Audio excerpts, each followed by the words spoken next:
주 날개면 내가 편하게 있네. 비바람 거세고 어두워도 주께서 나를 잘 지킬 줄 아네. 겁없이 평안히 거하리라. 주 날개면 즐겁도다. 그 사랑 끊을 자는요. 주 날개면 내 편이시며 영원히 거하겠네. 주 날개면 나의 피난처 되니 거기서 쉬기를 원하노라. 내 슬픔이 지킬 세상에 없되 주 안에 안위함 얻으리라. 주 날개면 즐겁도다. 그 사랑 끊을 자는요. 주 날개면 내 편이시며 영원히 거하겠네. 주 날개면 귀한 희락이 있네. 생전에 걱정 다 지나도록 그곳에 숨어 돌보심을 받고 주 안에 거하여 쉬리로다. 주 날개면 즐겁도다. 그 사랑 끊을 자는요. 주 날개면 내 편이시며 영원히 거하겠네.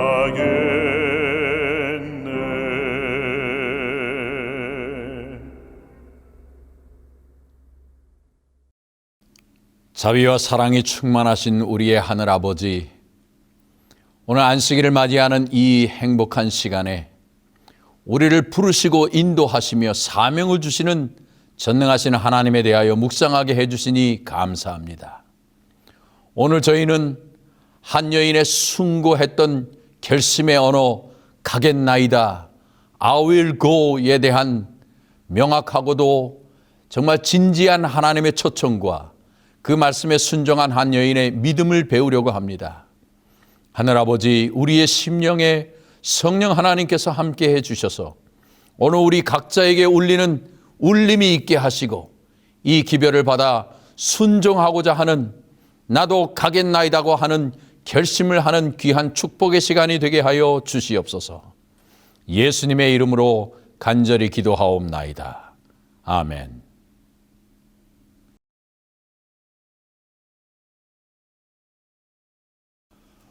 온 우주에 울려 퍼진 가장 진지한 언어는 하나님께서 친히 결심하시고 선포하신 이 언어입니다.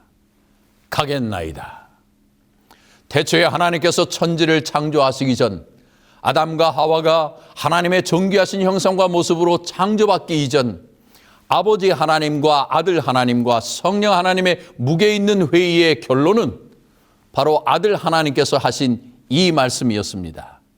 가겠나이다. 이 언어가 해답이었고 죄로 타락한 인류의 영원한 구원에 대한 정답이었습니다. 삼위일체의 하나님께서 고민하시던 문제를 완벽히 해결할 수 있는 유일한 방법이었습니다. 물론 주어는 1인칭 나였습니다.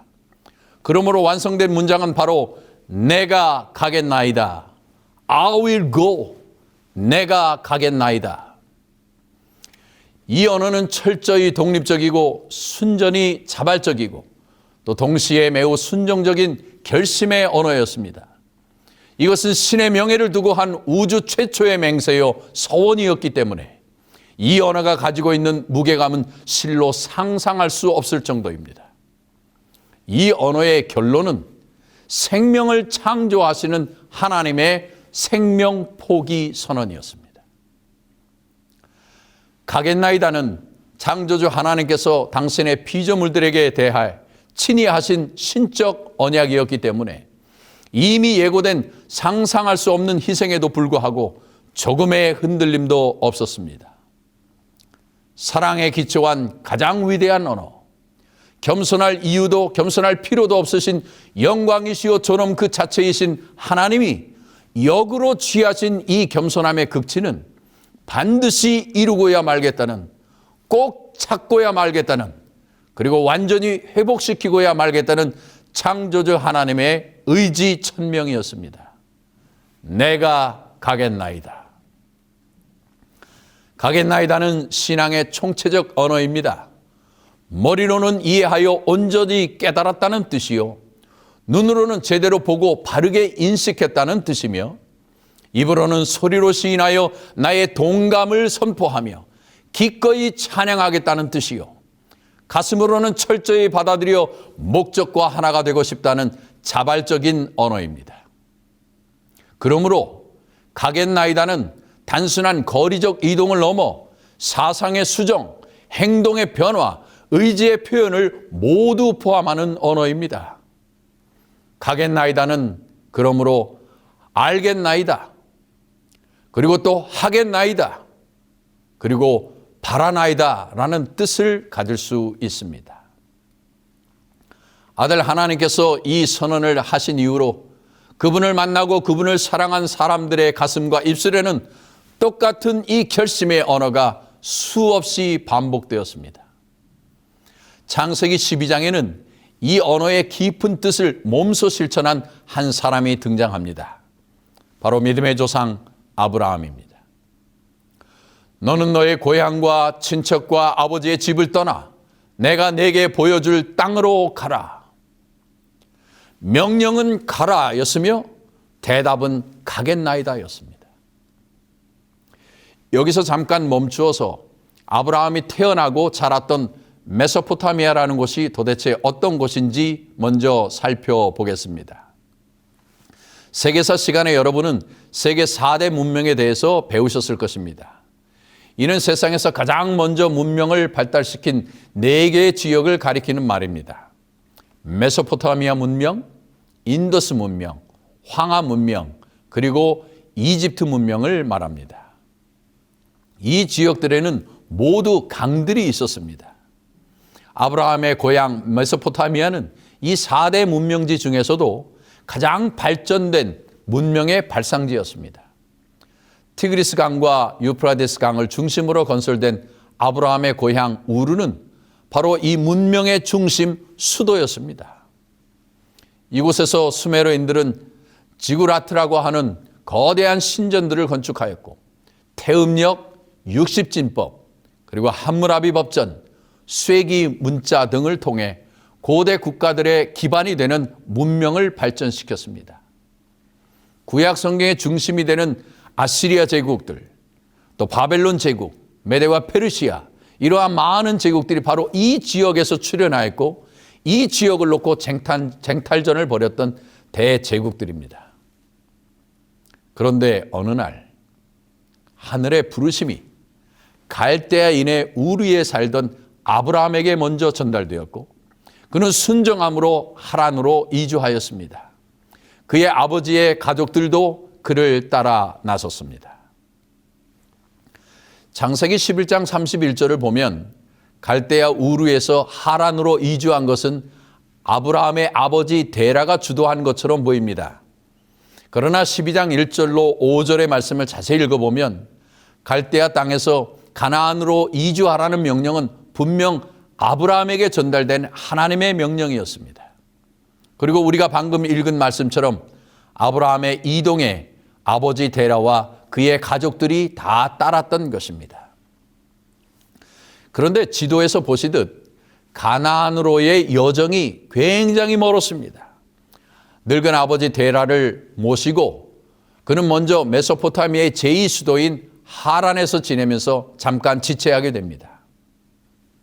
아브라함은 하란에서 아버지 데라가 죽기까지 머물렀다. 그러나 하나님의 음성은 그에게 그의 아버지의 무덤으로부터 앞으로 나아가라고 명령하였다. 아버지의 죽음으로 슬픔에 잠긴 아브라함에게 하나님은 가라는 명령을 또다시 내리십니다. 그리고 믿음의 조상 아브라함은 또다시 가겠나이다로 순종합니다. 그러나 모두가 떠난 것은 아니었습니다. 아브라함의 동생 나홀과 그의 가족은 그들의 집과 우상에 사로잡혀 있었다. 아브라함의 아내 사라 외에 오래전에 죽은 하란의 아들 롯만이 부조의 순례 생활에 동참하기로 선택하였다. 여러분, 아브라함이 메소포타미아를 떠날 때 큰 무리가 함께 떠났습니다. 아브라함은 이미 허다한 양떼와 가축대를 소유하고 있었으며 그의 주위에는 많은 종들과 가신들이 있었습니다. 다시는 돌아오지 않겠다는 각오로 조상들의 땅을 떠나는 아브라함의 결심 못지않게 그를 따르는 아내 사라와 또 많은 종들도 동일한 결심을 해야 했습니다. 영감의 글은 또다시 강조합니다. 이들 가운데 많은 사람들은 사사로운 이익이나 봉사에 대한 보수보다도 더 높은 상급의 이끌림을 받았다. 하란에 머무르는 동안 아브라함과 사라는 둘 다 다른 사람들로 참 하나님을 예배하고 봉사하도록 인도하였다. 이들은 부조의 권속의 일원이 되어 약속의 땅으로 그와 같이 갔다. 여러분, 한 번도 가보지 않은 미지의 목적지를 향해 떠나간 많은 사람들이 아브라함과 사라라는 두 인물로부터 참 하나님을 예배하고 봉사하도록 인도함을 받았다고 기록하고 있습니다. 한 사람의 순종하는 믿음의 모범이, 또 한 부부의 용기 있는 믿음의 모범이 다른 많은 사람들의 영원한 운명에 얼마나 지대한 영향을 미치는지를 우리는 여기서 볼 수 있습니다. 아브라함은 하란을 떠나 가나안으로 향하는 길에 다메섹에서 장차 그의 집안의 모든 것을 주관하게 될 종 엘리에셀을 취합니다. 그리고 드디어 약 600km에 이르는 긴 여행의 목적지인 가나안에 도착합니다. 창세기 12장 7절로 9절의 말씀 제가 읽겠습니다. 여호와께서 아브라함에게 나타나 이르시되 내가 이 땅을 내 자손에게 주리라 하신지라.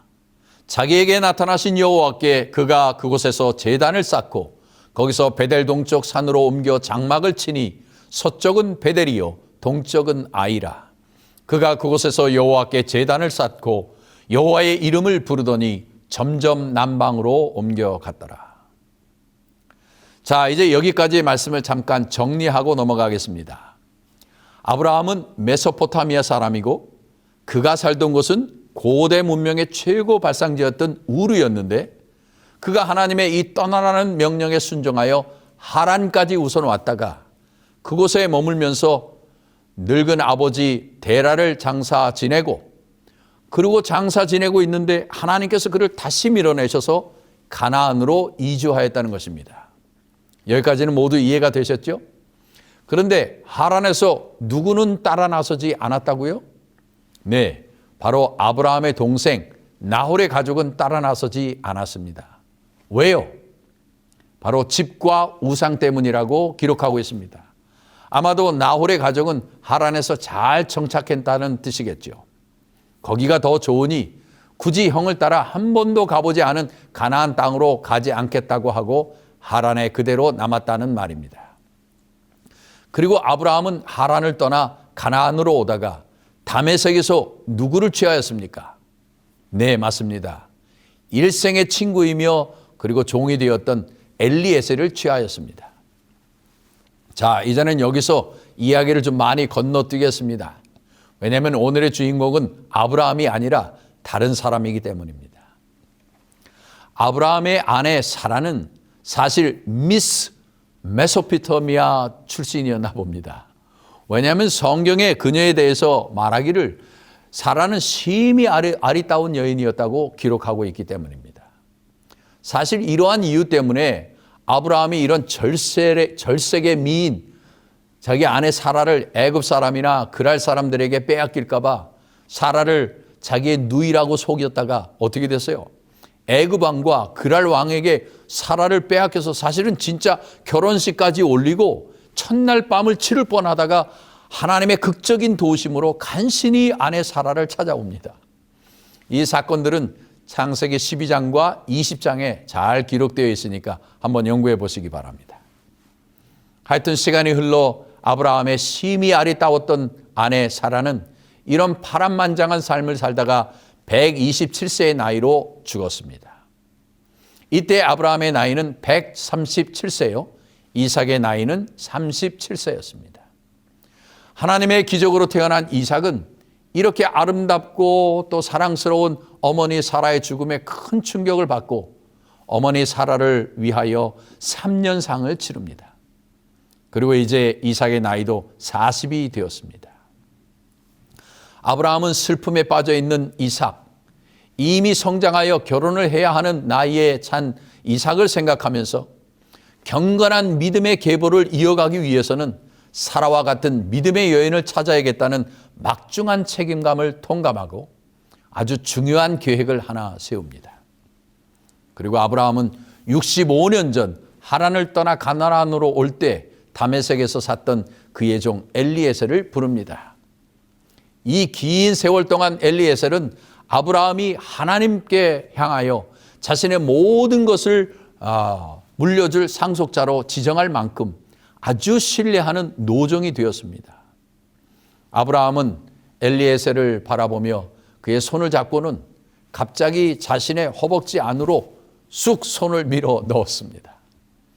당시의 이러한 행동은 두 사람 간의 목숨을 건 비밀스럽고 매우 중대한 약속을 하는 행위였습니다. 그야말로 목숨을 담보로 하는 맹세였던 것입니다. 아브라함이 이제 엘리에셀에게 말합니다. 내가 너에게 하늘의 하나님, 땅의 하나님이신 여호와를 가리켜 맹세하게 하노니 너는 내가 거주하는 이 지방 가나안 족속의 딸 중에서 내 아들을 위하여 아내를 택하지 말고 내 고향 내 족속에게로 가서 내 아들 이삭을 위하여 아내를 택하라. 엘리에셀은 주인 아브라함에게 굳게 맹세한 후에 낙타 10마리와 종들을 이끌고 메소포타미아로 길을 떠납니다. 사명을 이루는 길이요 메시아의 혈통을 잇는 매우 중차대한 여행이었습니다. 여러분, 세월이 지나 뒤돌아볼 때 우리의 인생에도 이처럼 중대한 결정의 순간들이 있지 않았습니까? 저는 아브라함이 다메섹에서 얻은 종 엘리에셀의 신앙을 존경합니다. 그는 사실 아브라함과 함께 처음부터 출발한 종이나 가신이 아니었습니다. 그는 중간에 얻은 종이었고 첫 사명을 모르고 따랐던 사람이었습니다. 그러나 그는 하늘의 하나님께서 그의 주인 아브라함과 매 순간 함께 하시는 모습을 목격하였습니다. 그는 아브라함의 실수들도 보았고 또한 위대한 모범도 보았습니다. 그리고 그는 그중에 가장 본이 되는 좋은 것을 취하여 자신의 믿음으로 삼았습니다. 여러분, 이 노종 엘리에셀이 죽기 전 마지막으로 주인에게 바친 이 충성이 인류의 구속사에 얼마나 엄청난 공헌을 했는지 아십니까? 자, 이제 그의 행적을 따라가 보겠습니다. 엘리에셀이 종들과 낙타 10마리를 이끌고 자신의 고향 다메섹을 지나 이제 하란으로 향합니다. 무려 600km나 되는 긴 여행이었습니다. 그런데 성경을 읽어보니 이런 긴 여행을 마치고 그가 찾은 곳은 여행의 피로를 풀어줄 여관이나 메소포타미아 제2수도 하란의 이름난 명승지들이 아니었습니다. 그는 하란에 도착하자마자 바로 찾은 한 장소가 있는데 그것은 바로 사명을 이룰 수 있는 최적의 장소, 여인들이 모이는 우물가였습니다. 그런데 저를 더욱 단복시키는 그의 행동이 성경에 기록되어 있습니다. 그는 우물가에 도착하자마자 하늘의 하나님께 기도하기 시작합니다. 그가 기도하여 가로되 우리 주인 아브라함의 하나님 여호와여, 원컨대 오늘날 나로 순적히 만나게 하사 나의 주인 아브라함에게 은혜를 베푸시옵소서.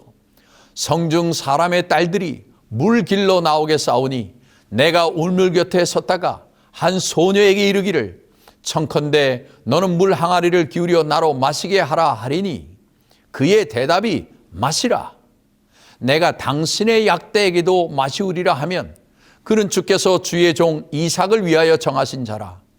이로 인하여 주께서 나의 주인에게 은혜 베푸심을 내가 알겠나이다. 이 얼마나 감동적인 장면입니까? 엘리에셀은 그야말로 사명에 충실한 사람이었습니다. 그는 그가 왜 하란에 왔는지를 정확히 알고 있었습니다. 그는 지체하지 않았고 사명을 이루는 일에 가장 필요한 것이 무엇인지를 행했습니다.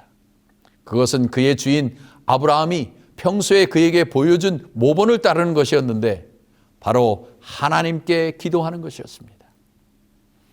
여러분, 이제 좀 상상을 해보시기 바랍니다. 이 이야기는 정말 드라마틱하기 때문에 여러분도 저와 같이 상상하시면서 들으시면 좋겠습니다. 물동이를 머리에 진 메소포타미아의 여인들이 하나 둘씩 우물가에 모입니다. 그런데 저기 한 구석에 늙은 노인이 무릎을 꿇고 하늘을 우러러보면서 소리를 내어 기도를 하는 것입니다. 제가 이렇게 설명하는 이유는 아브라함이 하나님과 대화할 때 때로는 엎드리기도 하였고 때로는 무릎을 꿇기도 하였고 또 때로는 서서 기도했기 때문입니다. 엘리에셀은 주인을 가장 가까이에서 모시면서 그런 장면을 수도 없이 보았기 때문에 하늘에 계신 하나님께는 그렇게 기도하는 것이라고 믿었을 것입니다. 엘리에셀의 기도 내용을 자세히 읽어보니 그는 하나님께 두 가지를 간구했습니다. 첫째는 물을 깃는 소녀에게 다가가서 물을 달라고 할 때에 그 소녀가 흔쾌한 마음으로 물을 주는 것이고, 두 번째는 그 소녀가 엘리에셀의 부탁이 없음에도 불구하고 스스로 입을 열어 엘리에셀이 데리고 온 낙타들에게 물을 주겠다고 말하는 것이었습니다. 만약 이렇게 말하는 소녀를 만난다면 바로 그 여인을 하나님께서 준비해 주신 여인으로 알고 이삭의 아내를 삼도록 가나안으로 데리고 가겠다고 말하는 것입니다. 여러분, 우리도 때로는 이런 기도를 드리지 않습니까? 하나님, 이렇게 해주시면 제가 믿겠습니다. 하나님, 이거 들어주시면 하나님의 뜻으로 알겠습니다. 적어도 이날 엘리에셀이 드린 기도는 그에게는 매우 적절하고 또 절박한 기도였습니다. 그는 이 장소를 모르고 특별히 어떤 여인이 믿음이 좋고 사라의 뒤를 이어 경건한 신앙을 이어나갈 수 있는 자질을 가졌는지 알 수 없었기 때문입니다. 그야말로 그의 기도는 조건적이기는 하였지만 오히려 하나님께서 온전히 선택해 주시기를 간구하는 아주 겸손한 기도였습니다. 그런데 사실 창세기 24장의 이 내용은 정말 드라마틱하고도 아주 흥미진진합니다. 성경을 자세히 읽어보니 엘리에셀의 기도가 아직 마치지도 않았는데 한 여인이 저기서 물 항아리를 어깨에 메고 머리에 메고 그리고 그에게 다가옵니다. 그런데 이 여인이 또 아주 절세의 미인이었다고 성경은 기록하고 있습니다. 보실까요? 그 소녀는 보기에 심히 아리답고 지금까지 남자가 가까이 하지 아니한 처녀더라. 엘리에셀이 기도를 막 마치고 눈을 딱 떴는데 그의 눈에 한 여인이 물동이를 메고 다가오는데 이건 주인의 아내였던 사라 못지않은 아주 절세의 미인이 다가오는 것입니다. 성경에는 엘리에셀이 약간 흥분했는지 그녀를 향하여 마주 달려나갔다고 기록하고 있습니다. 그럴 만도 하지요. 기도를 간절히 드리고 눈을 딱 떴는데 사명을 이루어 줄 만한 대상이 바로 그의 눈앞에 나타났으니까요. 그렇게 달려갔던 엘리에셀이 그녀에게 말합니다. 내 물 항아리의 물을 내게 조금 마시우라. 그 부탁합니다. 요즘 말로 말하면 물 한 모금만 좀 주실 수 있을까요? 라는 뜻이에요. 그러자 그 소녀는 다소곳이 주여 마시소서 하면서 급히 그 물 항아리를 손에 내려 마시게 합니다.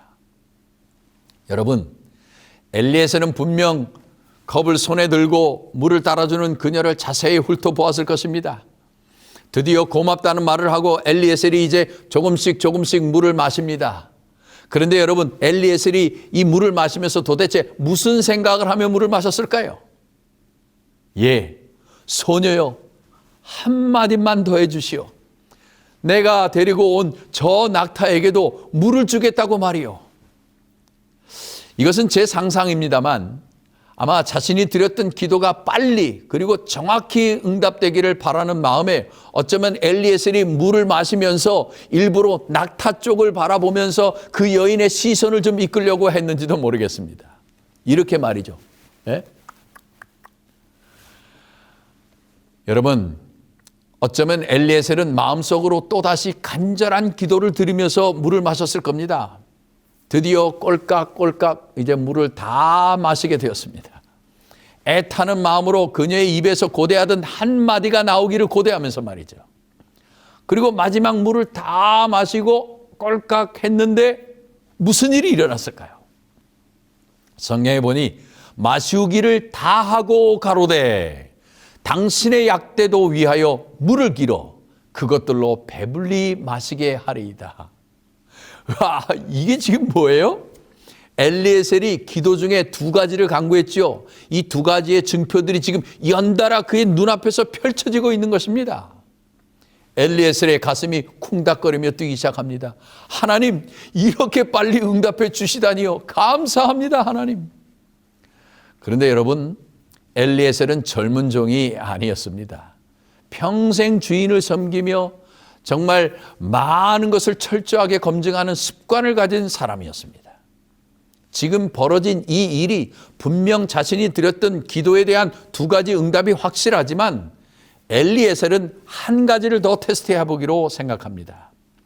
그것은 바로 이 선택받은 여인의 진정한 내면의 모습을 살펴보는 것이었습니다. 자, 성경이 이 부분에 대해서 어떻게 기록하고 있는지 살펴보겠습니다. 참 여기서 여러분이 꼭 아셔야 할 것이 하나 더 있습니다. 이 사건이 일어난 때는 지금으로부터 무려 약 3,900년 전이라는 사실입니다.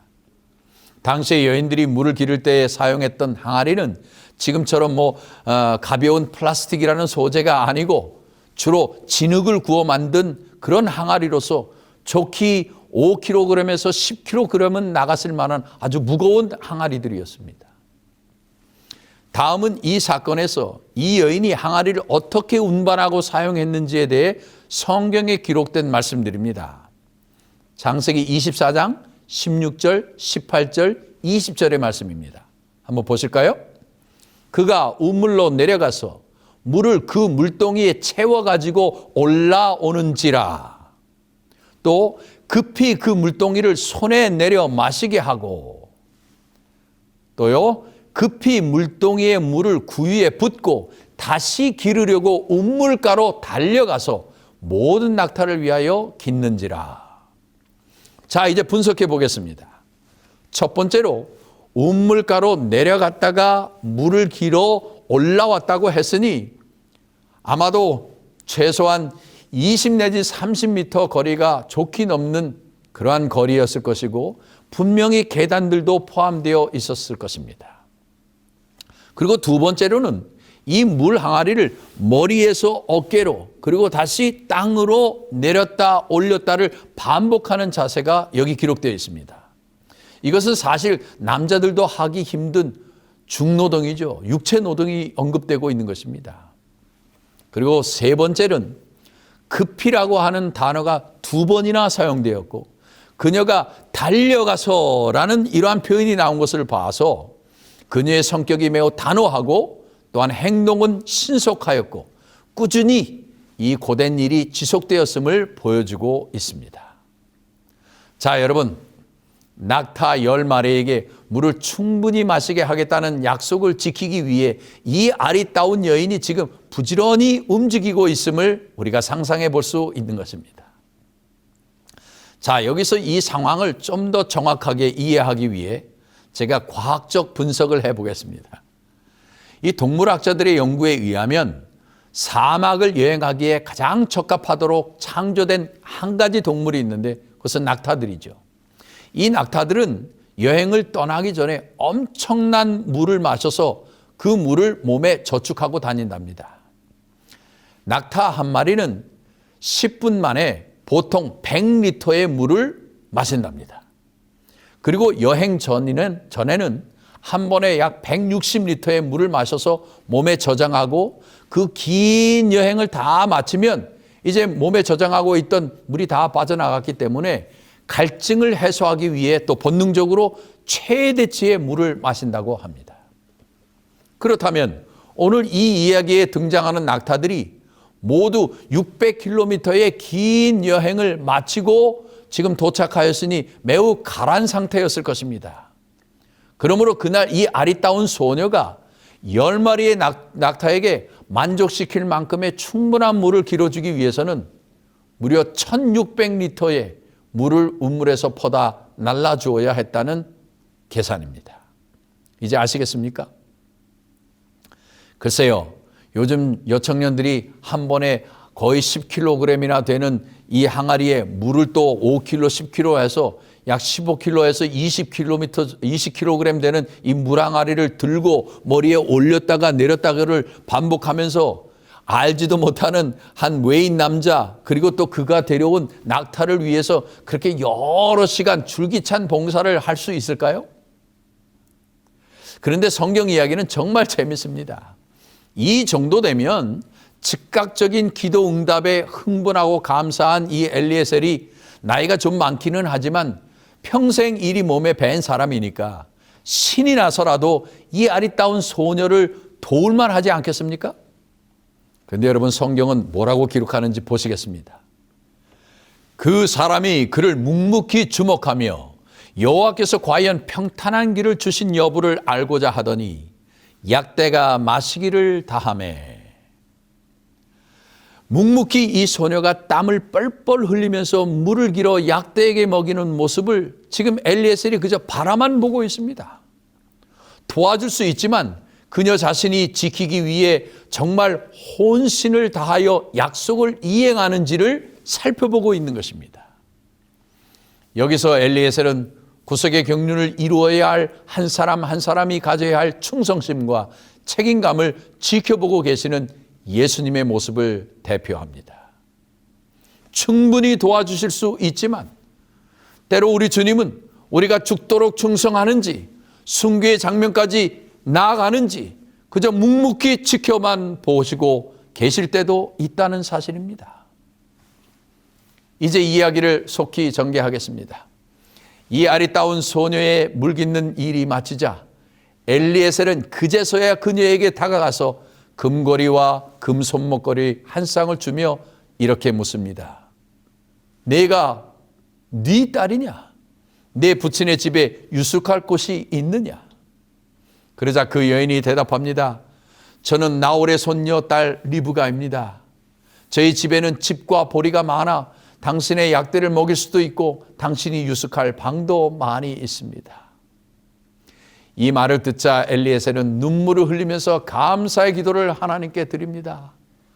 나의 주인 아브라함의 하나님 여호와를 찬송하나이다. 나의 주인에게 주의 사랑과 성실을 그치지 아니하셨사오며 여호와께서 길에서 나를 인도하사 내 주인의 동생 집에 이르게 하셨나이다. 엘리에셀 평생에 이토록 기쁜 마음으로 여호와를 찬양한 적이 없었을 것입니다.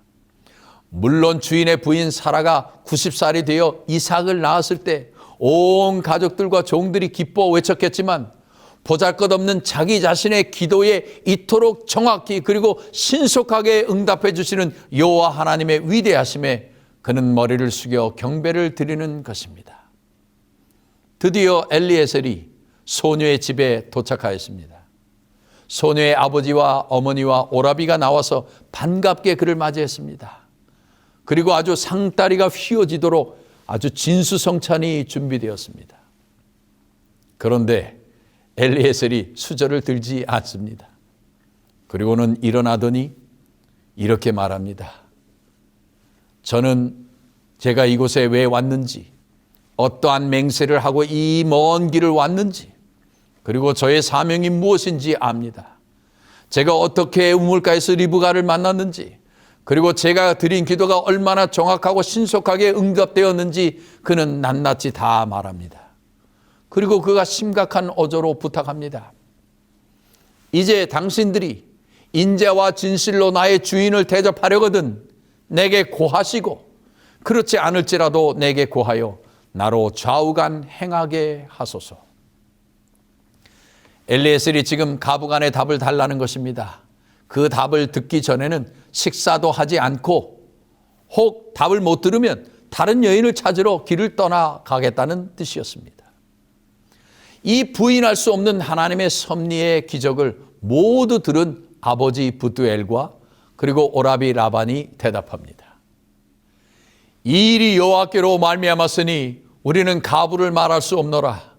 리브가가 그대 앞에 있으니 데리고 가서 여호와의 명대로 그로 그대의 주인의 아들의 아내가 되게 하라.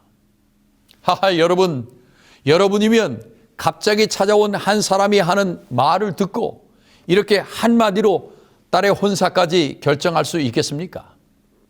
저는 성경을 읽으면서 참으로 구속의 경륜을 이룬 인물들은 한 사람 한 사람이 정말 위대한 결정들을 했구나 하는 깨달음을 얻었습니다. 엘리에셀이 땅에 엎드려 여호와께 절하고 은과 금과 폐물들과 의복을 꺼내어 리브가에게 주고 또 그 오라비와 어머니에게도 보물을 나누어 주었습니다. 그리고는 함께 먹고 마시고 잠자리에 듭니다. 여러분, 그날 밤 리브가와 그의 어머니가 무슨 대화를 나누었을지 한번 상상해 보십시오. 또 그의 아버지와 오빠 라반이 무슨 생각을 하면서 잠자리에 들었을까요? 또 엘리에셀은 얼마나 흥분되고 흡족한 마음으로 그날 밤을 맞이했을까요? 다음 날 아침이 밝았습니다. 노인은 잠이 없다고들 하는데 정말 새벽부터 엘리에셀이 일어나 약대 안장을 얹고 길 떠날 차비를 하고 있습니다. 깜짝 놀란 리브가의 오빠 라반과 그의 어머니가 묻습니다. 아니, 좀 더 주무시지 않고요? 가야 합니다. 예? 오늘 떠나신다고요? 네, 제가 할 일을 다 마쳤으니 주인님께 돌아가 봐야죠. 아니, 무슨 말씀을 그리 하십니까? 먼 길을 오셨는데 그래도 한 열흘은 묵고 가셔야지요. 저희들도 갑작스럽게 결정은 했지만 리브가에게 해줄 말도 많고 또 시집을 가는 건데 챙겨줘야 할 것들도 많습니다. 죄송합니다. 오늘 가야 합니다. 아니, 무슨 양반이 이렇게 급하시고 막무가내십니까? 그러면 이렇게 하십시다. 당사자인 리브가를 불러서 그에게 물어봅시다. 리브가가 만약 오늘 간다고 하면 가시고 리브가가 며칠 더 있다가 간다고 하면 그렇게 해주세요. 아시겠죠? 그럼 그렇게 하십시다. 드디어 아버지와 어머니와 오빠 그리고 이 낯선 엘리에셀이라는 사람 앞에 아름다운 소녀 리브가가 들어옵니다. 엄마가 묻습니다. 어이구, 우리 예쁜 딸 리브가야, 잘 잤니? 글쎄, 이분께서 오늘 너를 데리고 가신다는구나. 우리가 너에게 준비해서 챙겨줄 것들도 많고 또 내가 시집을 가는 거니까 엄마가 너에게 해줄 말도 정말 많은데 그래서 엄마가 이분에게 한 열흘만 더 계시다 가시라고 부탁을 드렸는데 한사코 오늘 너를 데리고 떠나신다는구나. 그래서 내 의사에 따르기로 했다. 리브가야, 우리랑 한 열흘 정도 더 있다 갈래? 아니면 오늘 이분을 따라서 그냥 가버릴래? 여러분, 지난 시간에도 제가 말씀드렸지만 여러분께서 성경을 깊이 이해하시기 원하신다면 여러분 자신을 이야기의 주인공으로 한번 삼아 보십시오. 여러분이 만약 리브가의 엄마라면, 여러분이 그렇게 사랑스럽고 예쁜 딸의 아버지라면 하루아침에 수천리 떨어진 곳으로 딸을 생이별하듯 보내실 수 있겠습니까? 저의 사모는 이 설교를 들으면서 사실 울었습니다. 자기 같으면 도저히 그렇게 못할 것 같다고요. 그런데 여러분, 이런 감정 정리가 쉽지 않은 이 시간에 리브가가 대답합니다. I will go. 가겠나이다. 제가 솔직히 성경을 읽으면서 이토록 큰 충격과 함께 큰 감동을 받은 적이 없습니다. 정말 리브가의 한마디야말로 제 마음을 사로잡는 아주 강력한 언어였습니다. 저에게 이 말씀은 제가 안수식 때에 하나님께 소원했던 그 약속 이상의 무게와 진실함을 담은 정말 도전적인 언어였습니다. 저는 어떻게 집과 우상에 사로잡혀 아브라함을 따라 약속의 땅에 가지 않았던 나홀의 집안에서 어떻게 이런 위대한 믿음을 가진 여인이 태어나고 자라났는지 상상하기조차 어렵습니다. 진실로 하나님께서는 당신의 구속사를 이루실 인물들을 내려다보시고 그들에게 위대한 선택을 할 수 있는 기회들을 주신다는 사실을 깨닫고 하나님께 영광을 돌릴 수밖에 없습니다. 히브리서 11장을 가득 채우는 믿음의 노덕들의 반열에 사라와 라합의 이름이 올라 있지만 저는 오늘 리브가야말로 그 반열에 넉넉히도 오를 만한 아주 충분한 믿음을 행사한 위대한 여인이라고 말할 수 있습니다. 가겠나이다. 성도 여러분, 오늘 이 위대한 언어를 말한 리브가의 이름의 뜻이 무엇인지 아십니까? 히브리 말로는 연결, 커넥션, 연결이라는 뜻이고 또 셈적의 언어로는 묶다라는 뜻입니다.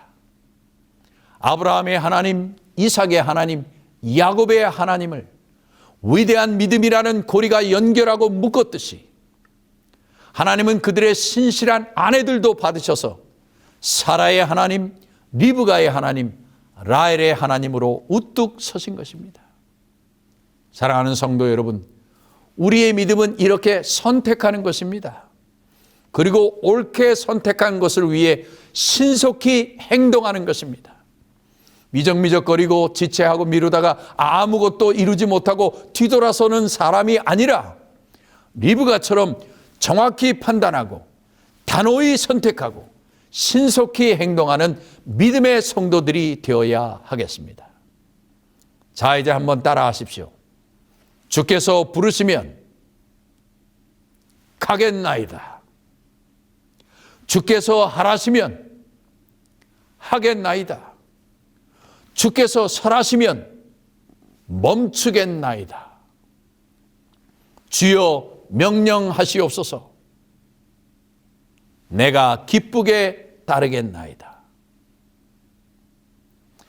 사랑하는 재림 성도 여러분, 특별히 리브가처럼 아름답고 사랑스러운 우리 재림 청년 여러분, 주님께서 여러분을 부르시면, 주님께서 여러분에게 명령하시면 모두 큰 소리로 대답하시기 바랍니다.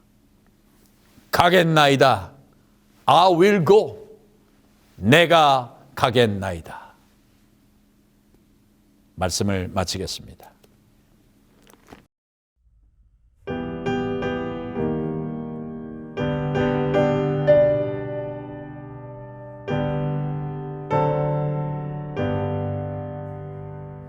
예수는 나의 힘이요 내 생명 되시니 고저 예수 떠나가며 죄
되시니 그의 명령 준행하여 내 충성하겠네. 주야로 보호하시며 바른 길 가게 하시니 의지하고 따라가리. 주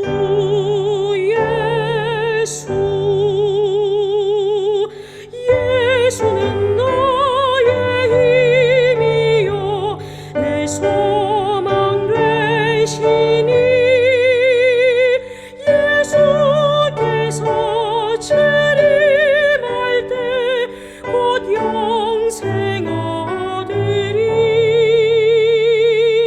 한없는 복이 주시고 영원한 기쁨 주리니 나의 생명 나의 기쁨 주 예수.